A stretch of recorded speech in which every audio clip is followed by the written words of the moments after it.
Hello y'all, my name is Evie and I'm going to show you guys today how to make some irresistible pumpkin cookies. This is my very own recipe that I created through lots of trial and error with my kiddos and testing and tasting everything. This is a family favorite and they can't ever get enough of them. You're going to start off with preheating your oven to 300 degrees. And from there, you are going to start putting your ingredients into your mixer. So you're going to add your butter into the bowl. And once you do that, you will go ahead and you're going to turn on the mixer. Just a little reminder, with the butter, you want to make sure that you leave it out on the counter for a bit because you don't want to put cold butter in there. It doesn't mix very well. So you're going to want to definitely leave it to room temperature. And then you're going to go ahead and start it. When you go ahead and you mix, you want to start with a low setting first. Then you're going to turn it up to a higher setting so that it beats it really well and it creams it.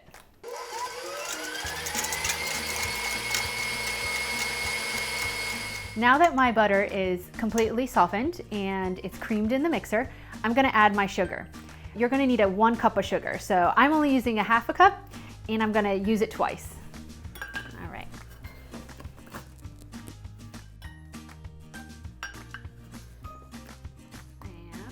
I'm going to cream it.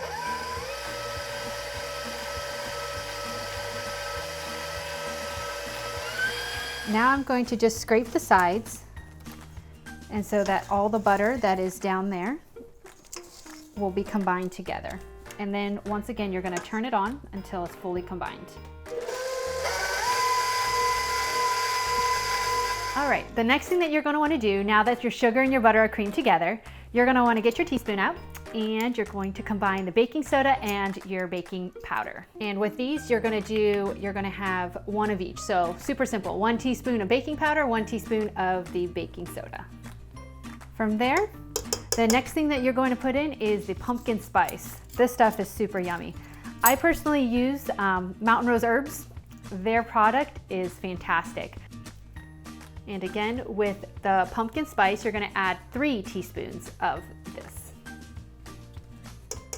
Again, mix everything together.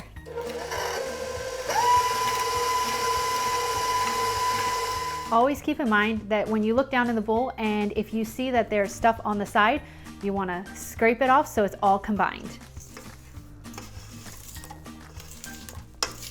Next thing you're going to want to do, once all those are combined, you're going to add your 1 egg in.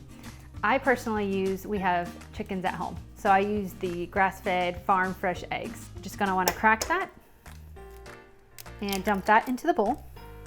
And again, you are going to grab your teaspoon and you're going to, I have mine already pre-measured out, but you're going to want to add 1 teaspoon of vanilla in. Also keep in mind, with any of the ingredients you're using, you're going to want to use high quality ingredients for that flavorful taste. I use vanilla extract that is pure and doesn't have any alcohol in it.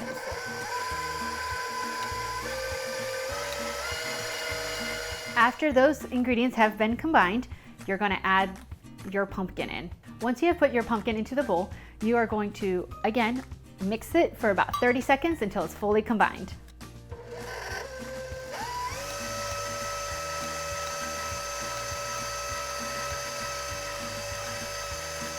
Before you add the flour, again, make sure the sides are all scraped and everything is combined. And then you will add your 2.5 cups of flour. I personally use it's all-purpose flour and I use the unbleached kind. Again, if you know me, it's organic. And you're going to put 2.5 cups.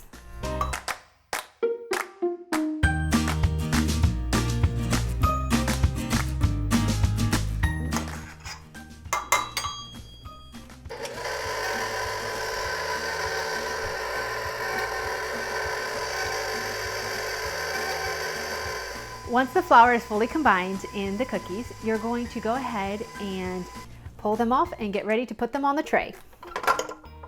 All right, ready to place these onto the tray. I am using a 3/4 sheet pan that is buttered down so that they don't stick. You can use a teaspoon if you would like to drop them onto the tray. I use a ice cream scooper because it's super handy. And I will just Go ahead and scoop them out, and you want to place them about 2 inches from each other. That way when they bake, they don't go together. All right, now that I have all my cookies onto my tray, I'm gonna pop them in the oven.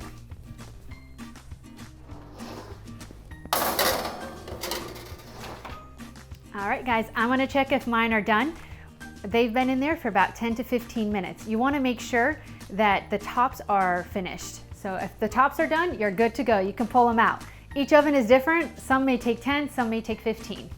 They're all done and they smell delicious. I'm gonna go ahead and scoop them off the tray and place them onto my cooling rack. Okay. Time to make frosting for your cookies. We're gonna start with 1/4 cup of butter and put it into the mixer for 30 seconds. Now that I've added my 1/2 cup of sugar, I'm gonna go ahead and cream the sugar and the butter together.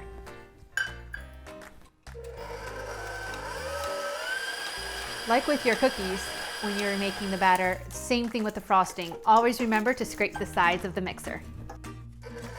Now that my sugar and my butter is creamed together, I'm gonna add my 1/2 teaspoon of vanilla, along with 8 ounces of cream cheese.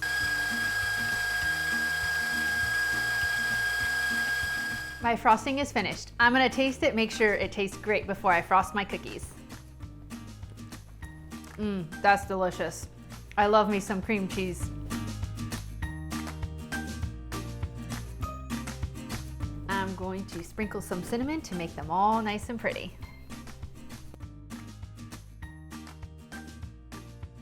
My cookies are done, and I can't wait to share them with my kiddos. They love them. They're such a big hit in our house. All our ingredients that we use in its purest form. We also do a lot of gluten-free and vegetarian meals in our house. So if you really want to try these pumpkin cookies, I have the recipe that is gluten-free and vegetarian on my website.